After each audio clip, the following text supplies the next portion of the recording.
Hello, everyone, and welcome to our 7th webinar, Managing Adult ADHD and Anxiety. My name's Catherine, and I'll be chatting with you today about this topic. We're really fortunate here at Can Learn Society that we've been able to provide a number of different webinars on important topics through some funding received by the Alberta government. The purpose of this webinar is to help all of those who have been impacted by COVID-19 and create a community when we can support one another through these challenging times. Quick outline on today's topic. We're going to discuss a little bit about who Can Learn is, and then we're going to dive right into what is anxiety, the link between ADHD and anxiety, and how it impacts me. We'll go into some more specifics like discussing thinking traps and talk about some strategies that you can use when our anxiety feels high.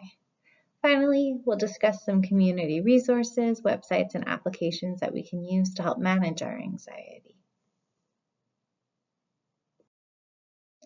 For those of you who have attended our past webinar, this part might be quite familiar, but for those of you who are new, welcome. Let's talk a little bit about Can Learn Society and who we are. We were initially established by parents who saw that their children were struggling in school and wanted to advocate for them more. And through there, we've become this non-for-profit organization, and we do a number of different things. We have psychologists and physicians at hand who offer psychoeducational assessments. We have facilitators who specialize in ADHD coaching or adult literacy support, as well as other programs such as social skills or family literacy. One of the great things about Can Learn Society is we have a number of different programs that are funded for families who might not be able to afford it. So for example, we do have some financial assistance for psychoeducational assessment or social skills group that families can access completely free, as well as some schools. I highly recommend that you have a look at our website. We are always applying for new funding and we are constantly trying to expand. So keep an eye out and have a look if there's anything specific you're interested in. Please do not hesitate to email our intake or our receptionist and ask some of those friendly questions or have a look at our website. So let's just dive right in and talk about anxiety. This is a topic that I absolutely love. It is very important for me, and I love educating anyone around me about this topic. Anxiety Canada talks about anxiety and explains it in such a great way, which I've quoted it here. Anxiety is our internal alarm system. It alerts us to potential threats, protects us from danger, and helps us reach an important goal. When we typically think of anxiety, we think of this, awful, uneasy feeling that we just kind of want to get rid of. But anxiety is a normal feeling that everyone gets, and it has a purpose. Anxiety is there to motivate us, to push us, and to keep us safe. So when you have an exam, it's natural and normal to start feeling nervous or anxious about that exam, and that anxiety can actually help push us to study. When it comes to anxiety, you can typically see it in 4 different clusters. So we have the physical response, and everyone's physical response looks quite different. So for some people, when they get anxious, their palms start to get sweaty, their heart beats fast, their breathing increases. Some individuals say that they might feel quite thirsty or feel like they frequently have to go to the bathroom or have an upset stomach. So there's always a physical response. We also have our thoughts. So not only can we physically experience anxiety in our body, but we get a lot of thoughts associated with it. And this is the number one thing of when we think of anxiety is all those thoughts that pop up. So there's a lot of what ifs or trying to predict the future or replaying scenarios in our head. And sometimes those thoughts can be helpful, sometimes they can be unhelpful. There is the emotional response, of course. So sometimes when you feel anxious, you might also feel scared as well. And anxiety also comes with a number of different emotions. So sometimes when we feel anxious, we might feel frustrated. And then we have the behavior. So what we do when we experience these thoughts, these feelings, and this physical response, does it feel like we try to avoid the task at hand, so do anything we can to get out of it? Does it feel like we tend to rush through things? We all have different behaviors when it comes to when we feel anxious, how we deal with it and cope with it. Now, as I mentioned before, anxiety is a normal and natural feeling. When it comes to diagnosing an anxiety disorder, this is dependent on the frequency and the intensity of anxiety. So what that means is when you feel anxious, how frequent does this pop up? Are you starting to notice that you're worrying and feeling anxious about everyday things that typical, maybe your friends or family might not feel so anxious about? So things such as riding the bus on your way to work, things such as going into a grocery store, meeting a friend of a friend. And we also look at the intensity. So when you're feeling anxious, how intense is it?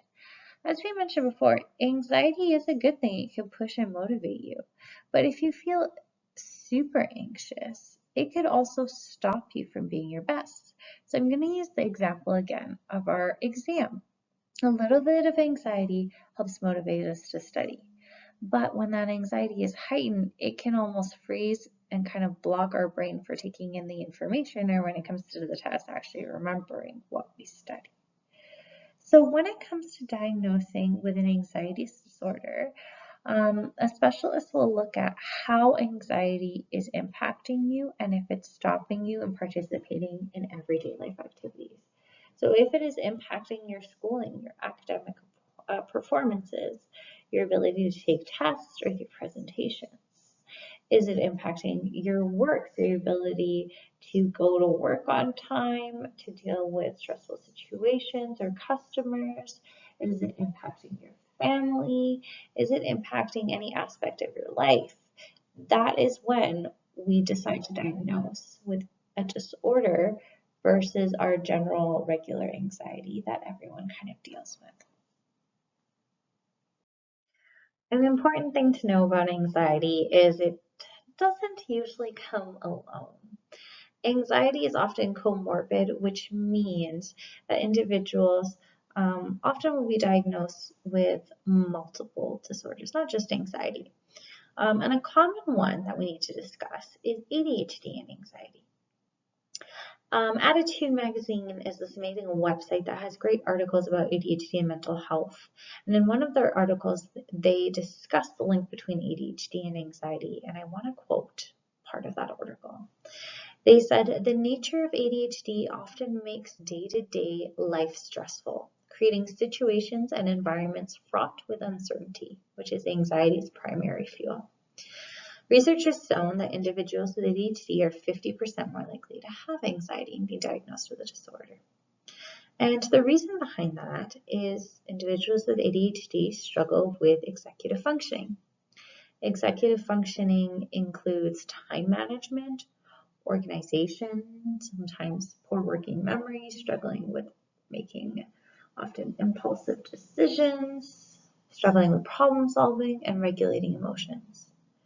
So think of it as living with lots of uncertainty. You try your best to stay organized, but you realize that you forgot to pay your bill on time, and now you have additional interest charges, which make you feel stressed. You try to go to the doctor's on time, but life gets busy and you easily forget, and you miss the doctor appointment for the third time. And now your doctor's saying fourth time they'll have to refer you to a different specialist according to their policy.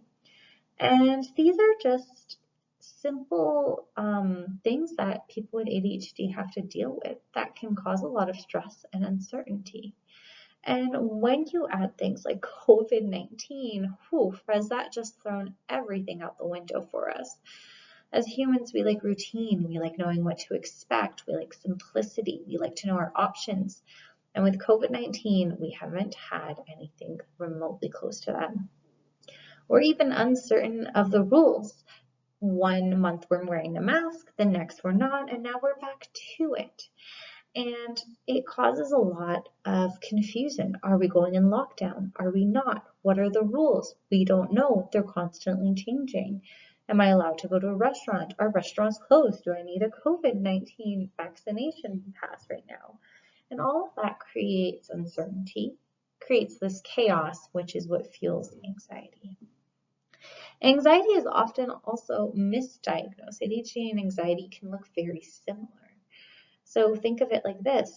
Individuals with ADHD often have can become easily distracted and lose focus. Well, individuals with anxiety are so focused on what's making them worried, it's hard for them to pay attention to other important things. Sometimes individuals with anxiety also fidget. It's a way for them to cope and to try to make themselves regulate their emotions. But it is often hard when that anxiety is super high. And these are often misdiagnosed. Now, in a time of a lot of uncertainty, our anxiety can feel quite high. And I've said in my past webinars, and I'll say it again, your first step is building awareness. So today's webinar is a start for us to learn a little bit more on our anxiety, to get to know it so we can know how to best manage it.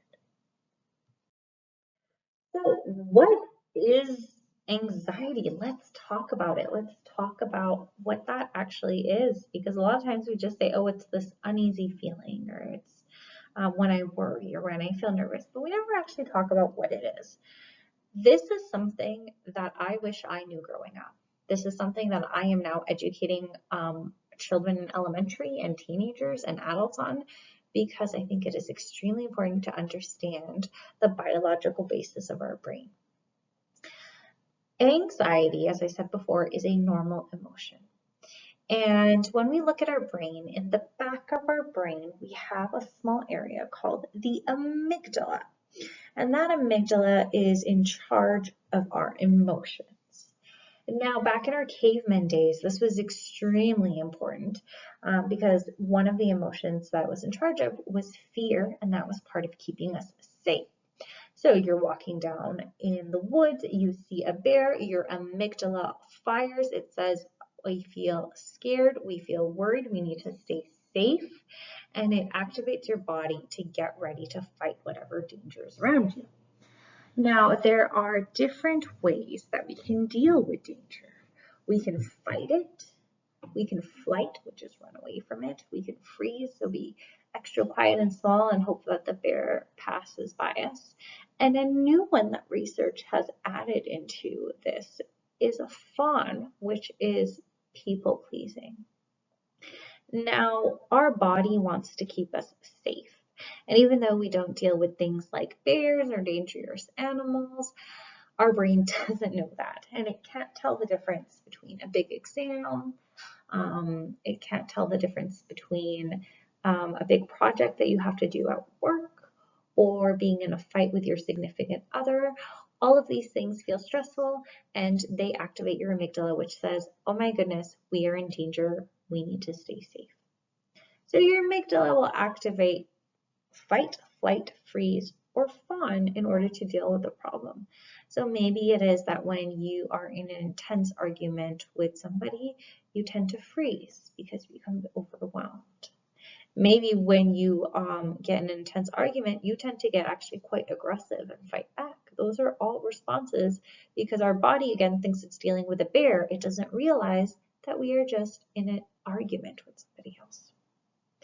Now, our body also physically prepares us to deal with the danger. So some symptoms that we might see: rapid sweating, your heart rate increases, your breathing increases, you might feel nauseous or have an upset stomach. You might even feel numb or tingling in your fingers, a tight chest, feeling like you frequently need to urinate or use the washroom, and even some muscle pain.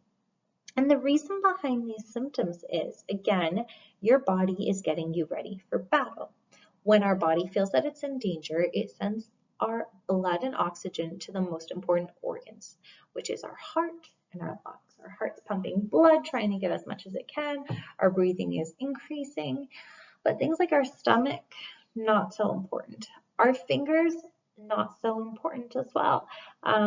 If any of you guys have ever been outside when it's -30 and you notice your fingers are the first one to start building those frostbites, it's because, again, your body's designed to protect the most important organs. You need your heart for survival, but if you lose a finger, you can still survive. It deals with that same way with anxiety. You need your heart, you need your breathing, but your stomach right now, we don't need to deal with that. So it stops digestion, which is often why you feel nauseous or upset. Your muscles feel tight because they're ready to fight or flight or do whatever it is that it needs. And these are natural physical responses that we get. Everyone's responses are different, but it's important to understand this as you start understanding your anxiety.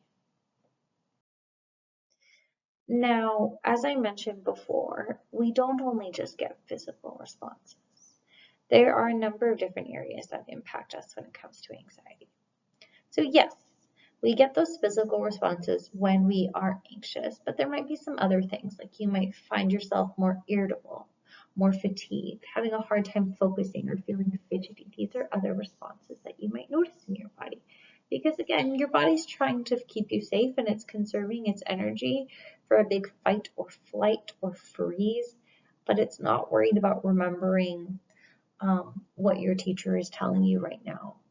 It's not concerned about these things. It wants to use all of the energy for this big fight to keep you safe.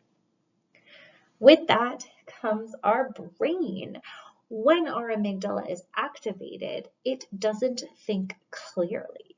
So there are a lot of anxious thoughts that are going to pop into your head. What if this happens? I can't do this. Nothing's going to go right.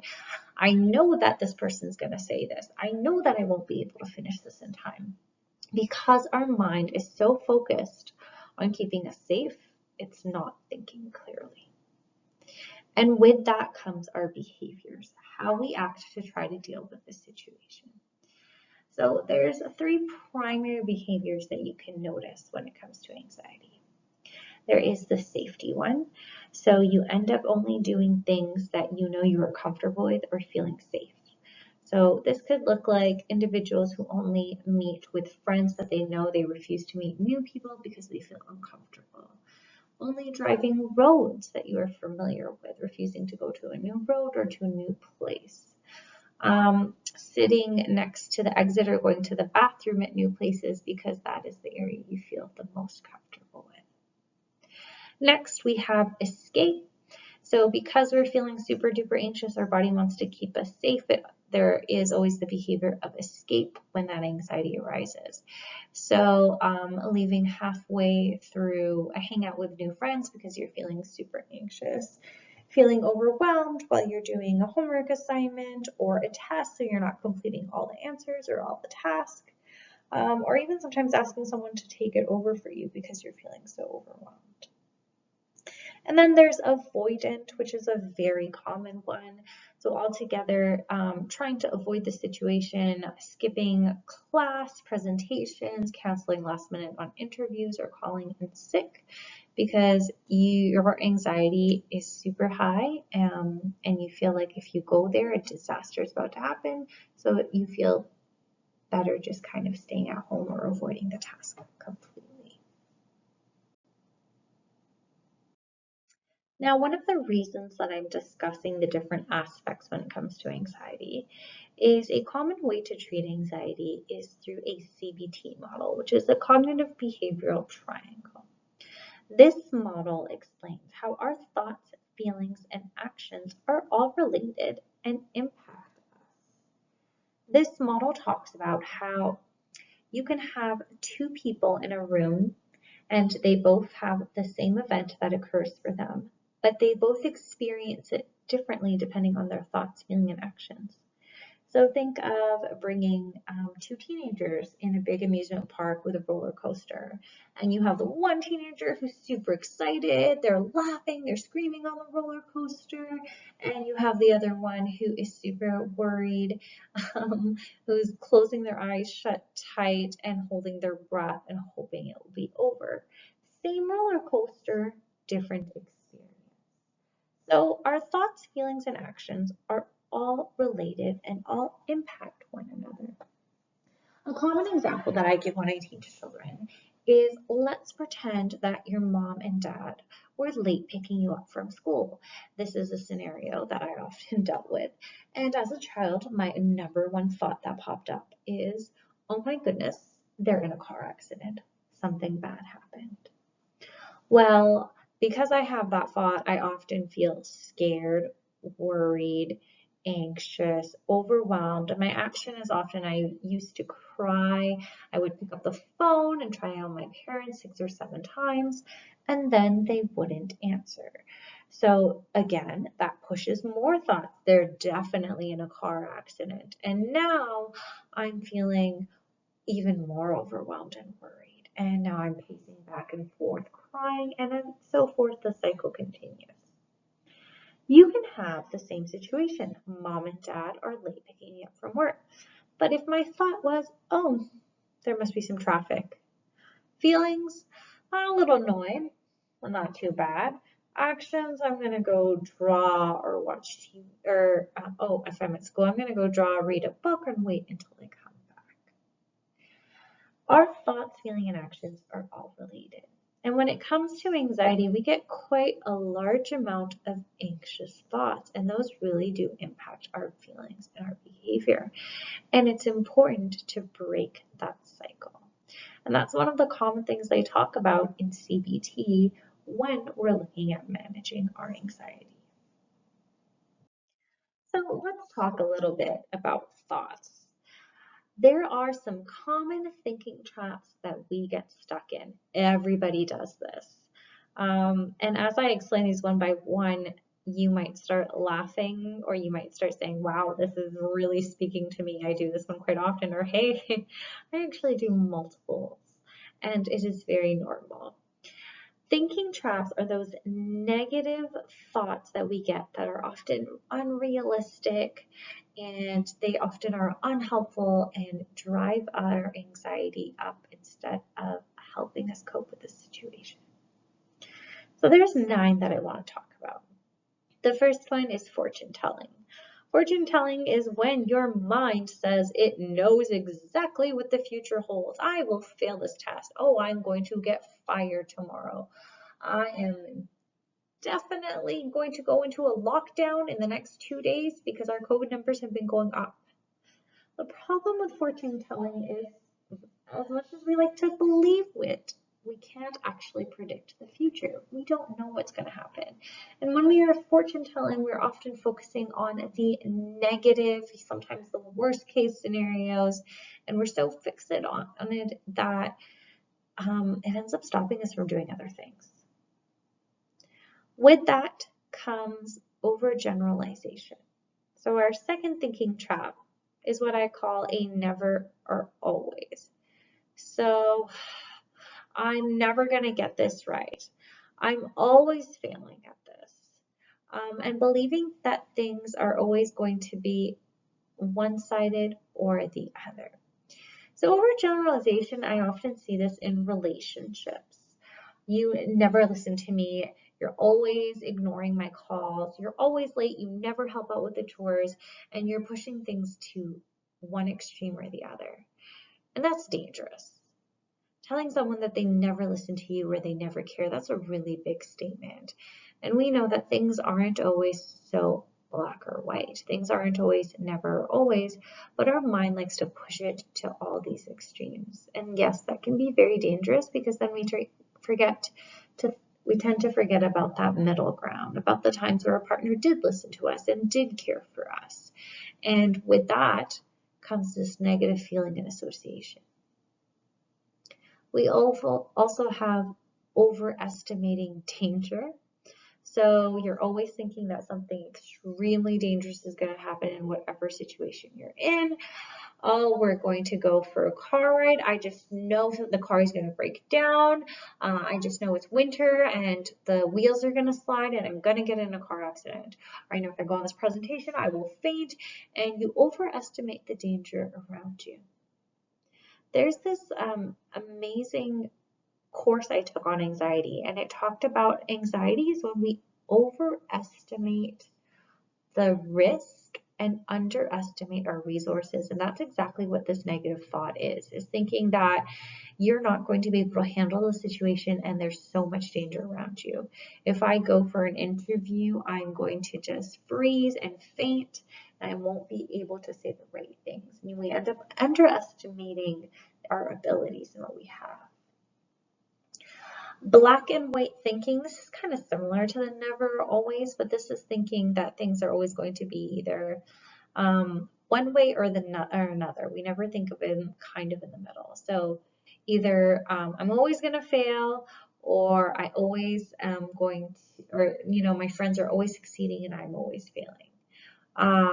And kind of thinking it as there's always a right and wrong way of doing things. And again, the problem with that is life isn't always so black and white. There is something in the gray. Now, the difference between these is when you're overgeneralizing is you're taking a situation and pushing it to one extreme or another. So you're saying, for example, again, to that partner, they're never listening. They never cared about me. And we know that that's not always true. When we're black and white thinking, these are more on our kind of general situations. And these are when we just categorize things one thing or another and avoid adding a third box. So either my boss is going to be super rude and mean this morning, or they're going to be the best boss in the whole world and give me a raise. Like, there's always something in between, but sometimes our brain likes to categorize it one side or another. Labeling is another one. So often putting labels on us and thinking that these represent us. So I'm a failure. I'm stupid. And that's all I'm ever going to be. I'm a disappointment, and fixating on those labels and forgetting about all the other success that we have. Catastrophizing, which is another big one, which is thinking it's going to be the very worst situation possible. So planning a trip and thinking every possible worst thing. We're going to get sick. The plane is going to crash. We're not going to have, our hotel is going to cancel last night. We won't have a place to stay. And always automatically going to the worst case scenario. Mind reading. That's another fun one. When you can pretend like you know what the other person is thinking. So, so-and-so gave me a dirty look. I know they're upset with me about what happened 4 years ago. So-and-so isn't talking to me. They must be, thinking or that they're jealous, or they must be angry at me for this reason. And trying to pretend like you know what another person is saying, even though you don't know their situation, you haven't talked to them, and you don't know what other factors are involved. Then we have filtering, so only focusing on the bad. An easy way to explain this is you got 8 out of 10 on your test, you got 80%, and all you're focused on are the 2 that you got wrong and how awful it is. Or when I talk about this with kids, I say you got a big soccer game, you won all of your games except for the finale, and all you're focused on is how your team sucks, and you forget about all the good things that happened around you. And our should statements. Should statements are when your mind believes that things should be done a specific way, or you should be doing something specific. I see this often with moms who thinks I should have a clean house. I should have, children who are well educated and cared for and regulated, and all of these overwhelming factors that they add to themselves of how things should be. But the truth of it is life isn't always how it should be. And when we look at all these negative thinking traps, all of these just add stress, guilt, and shame, and make us feel even overwhelmed, but they don't help us solve any situation that we're in. And it's important that when we have this negative thinking trap, that we catch them and that we call our brain out on it. I'm catastrophizing, I'm overgeneralizing, and to actually notice them in order to change our thoughts. So some questions you can ask yourself when you're noticing you're feeling really overwhelmed and anxious and you're having all these thoughts through your head. Am I falling into a thinking trap? Am I estimating the danger? Am I catastrophizing? What is the evidence that this thought is true? So, has this ever happened before? Have I been in this situation? What was the result of it? Do I know anyone who's been in this situation? And what is the evidence that it's not true? Well, has there ever been moments that I've been where I've been, with my spouse or significant other and we haven't been fighting? Has there ever been a time when I didn't fail a test? And looking at the evidence for and against. Have I confused a thought or a feeling with a fact? So just because you are feeling something doesn't mean that it's necessarily a fact and written in stone. Just because you feel that we're going to go into a lockdown doesn't necessarily mean that it is going to happen. And that's important for us to realize. What would I tell a friend if they had the same thought? So a lot of times we're way kinder to our friends and our family than we are to ourselves. And sometimes we have to be our own best friend. So what would a friend say about my thought? Am I 100% sure that blank will happen? And how many times has blank happened before? And is it so important that my future depends on it? So let's say it does happen. How can I deal with it? What's the worst thing that could happen in this situation? And talking about how I would problem solve or handle it. These are all ways to help bring certainty into our everyday life and to help bring our minds focusing and help our amygdala or anxiety to start thinking a little bit more clearly. So some very simple things that you can start doing now to help manage your anxiety. Number one, name your anxiety. This sounds a little bit funny, but this is actually such a great tip that you can use. So think of a TV show with a character you really don't like or any type of silly name that you can think of, and let that be your anxiety and name it. So, hey, Jim is telling me that I'm going to fail this test. It sounds quite different when you add a name to it, right? Than when you're just thinking in your head. And that's because when we say things out loud, when we give them a name, we help our brain think a little bit more logically. Remember when I said our amygdala doesn't let us think clearly? Well, that's why we need to help our brain. And that's why we need to say it out loud so we can hear it. Gather the information.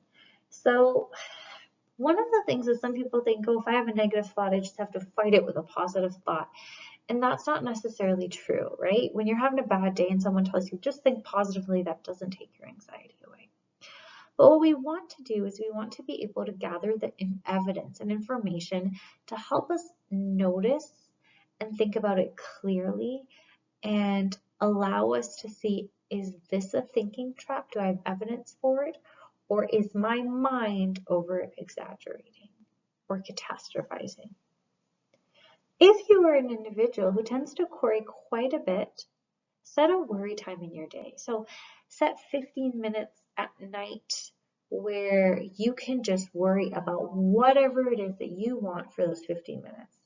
And when a worry thought pops up, just say, you know what, I'm going to save this for my worry time. And you can even write it down to make sure you don't forget. Separate yourself from your anxiety. So remember we talked about naming it? Well, not only do we want to name our anxiety, we want to separate it from ourselves. So my anxiety, or Jim, is telling me that I'm not good enough, that I'm going to fail, that this first date is going to be a disaster, that we are going to go into a lockdown. And again, when you say it out loud, it is very different than when you just keep things in your head.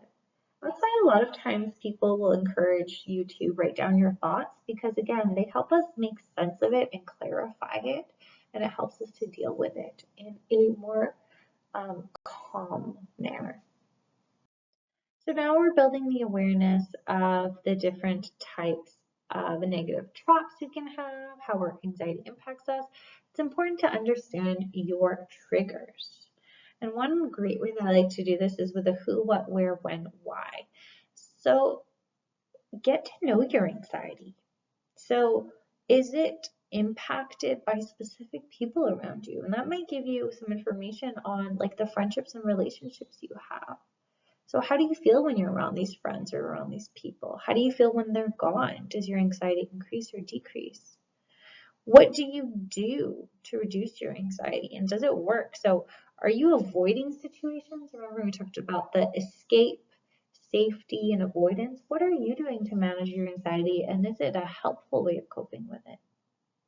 Is it certain environments that you're noticing it's really high? So is it when it's at work or when you're at school or when you're at home? And when do you notice it's worse? Is it in the morning when you feel more fatigued, irritable, at night? Or is it maybe during specific events? So maybe Christmas time is extremely stressful, or winter, or when you haven't had enough food or sleep. It's important to start asking these questions so you can get to understand when your anxiety is triggered and when you need more support or cushioning so you can plan ahead of time. Part of dealing with anxiety tricks you in thinking that you need to be doing 100 things all at once, that you need to be multitasking and get this done and get that done. And that can be extremely hard too when you have ADHD, because multitasking isn't your forte and often ends up being distracting and feeling like you end up forgetting all the tasks that you were supposed to do and then feeling even worse about yourself. So it's important for us to relax. This seems so common, it seems so straightforward, but do we actually do these things? No, we get overwhelmed with our day, and then we feel like in order to handle our anxiety, we need to do more.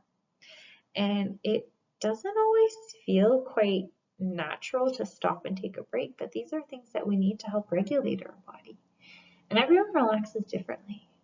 But relaxing should be when you're taking time outside of your typical work or outside of your typical busy life and slowing down. And that could be doing some breathing exercises. It could be just spending time outside, going for a walk, yoga, listening or playing music, drawing, journaling. Progressive muscle relaxations, you can always YouTube these, but it's really focusing on your body and focusing on like one area at a time, making it super tight, and then relaxing it to actually feel what your body feels like when it's relaxed. Or even visualization. So there's some great ones on YouTube where you can just close your eyes and listen to a story and kind of visualize it. But these are great ways for us to slow down our pace. And the thing is, when we slow down, we learn to relax, we're actually helping reduce our stress level. And think of it this way. Let's say we have each a thermometer, and there is a normal level of stress that we all deal with. So let's say our thermometer goes from 1 to 10, and we all have a typical level of 5, average. When we deal with everyday stress in life, our thermometer increases. It might go up to 6 or 7, anxiety kicks in, it might even bring it up to an 8. But we need to bring that thermometer down. If we don't, it just keeps increasing until it feels overwhelmed and then it bursts. And ways to slow it down and bring our thermometer down, our stress levels down, is by doing these proactive things every day, such as taking a break and taking some time to ourselves. On top of taking that break, it's important for us to incorporate mindfulness. Mindfulness is the ability for you to slow down, to be present, to be aware, and to take everything in with your senses. Sometimes we do things kind of just based on routine and habit, and we don't even realize them. So you ever had a day where you're just driving to your work and you don't even remember driving or how you got there, it just kind of happened, or you're rushing to get a quick meal and you don't even remember what you ate for breakfast? It's important for us to take that time to be mindful. And we can incorporate that in different ways, right? We can do body scans, and there's also some great audio for that where you can just kind of take a step, take a breath, and kind of scan your body and see where the tension is, see how you're feeling. You can do that through your senses. So incorporating all your senses when you're going for a walk or having a meal, smelling, looking at the colors, tasting. Mindful eating even is a great way of incorporating that. So slowing down and actually taking the time to eat the meal that you have.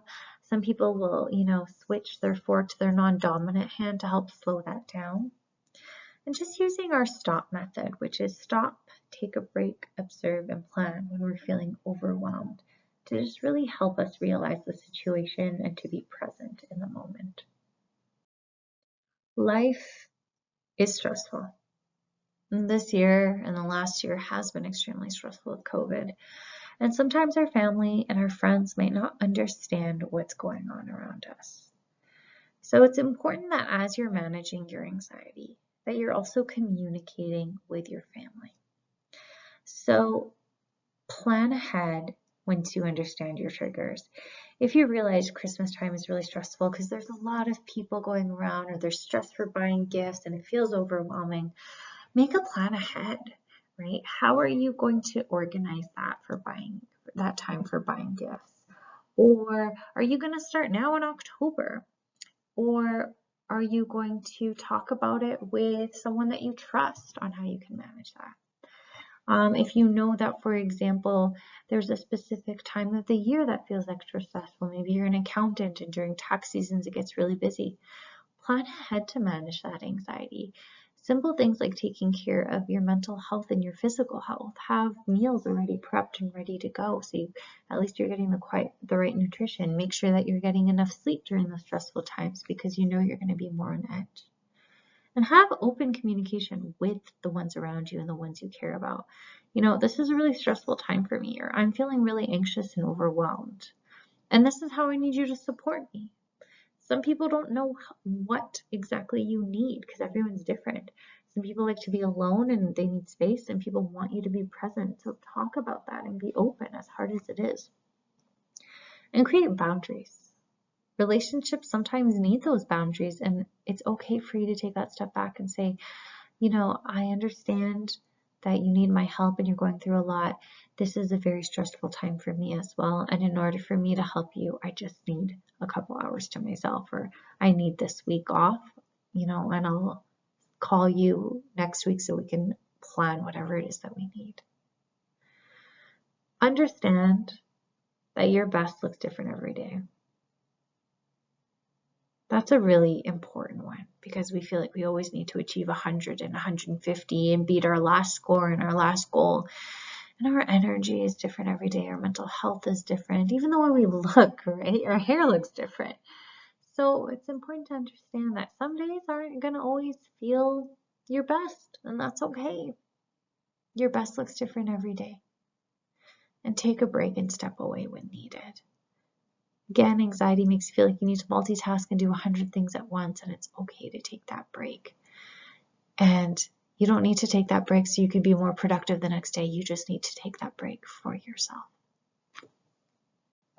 This is my final slide before I talk about some resources, which is tips for success. This takes time. This takes a lot of get to know your anxiety. It takes practice. So keep practicing those relaxation and mindfulness. Add reminders in your calendars and your notes, especially if you're an individual who struggles with organization and staying on track. Add those reminders because we are going to forget to take care of ourselves. Make notes, right? Even simple things like, did you do your breathing exercises today, and putting that on your bathroom or your agenda or wherever it is. Especially if you're an individual who struggles with managing time, structure your unstructured time.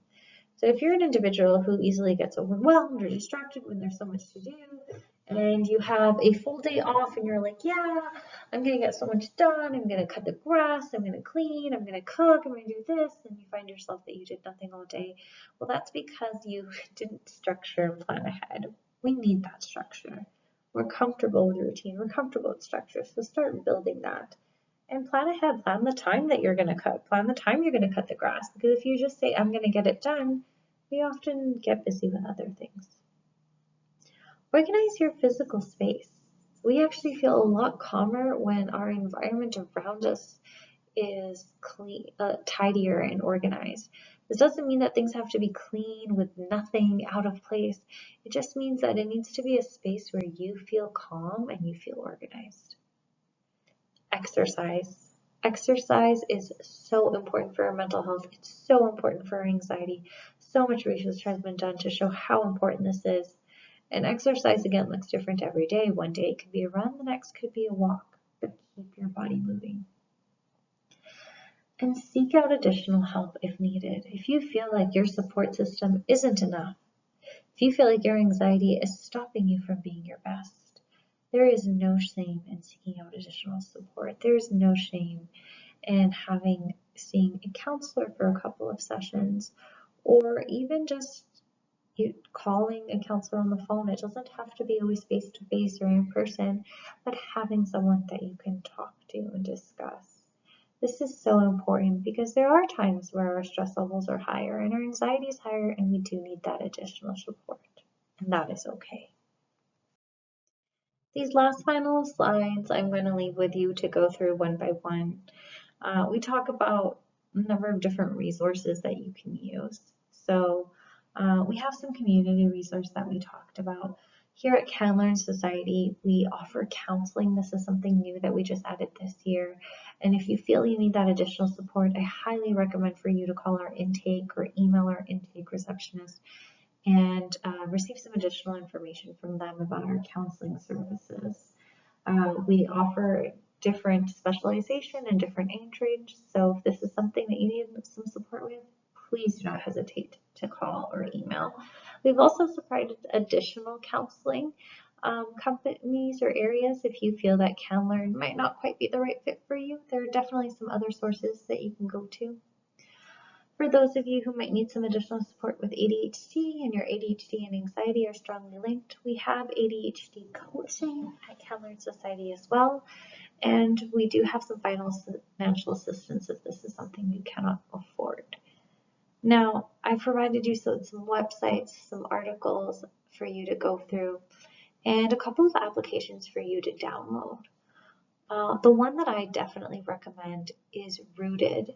Rooted has a free version as well as a upgraded version, and it talks about learning, specifically for anxiety, it talks about learning more about your anxiety.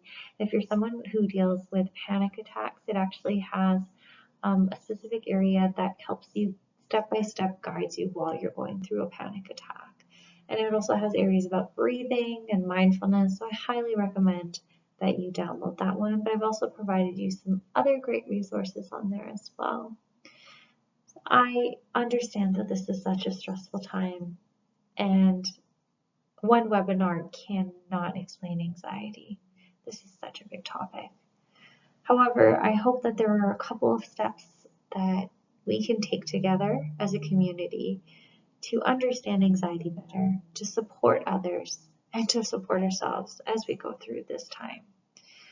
And I highly recommend that if you do need extra support, again, please do not be ashamed to call or email and seek it out.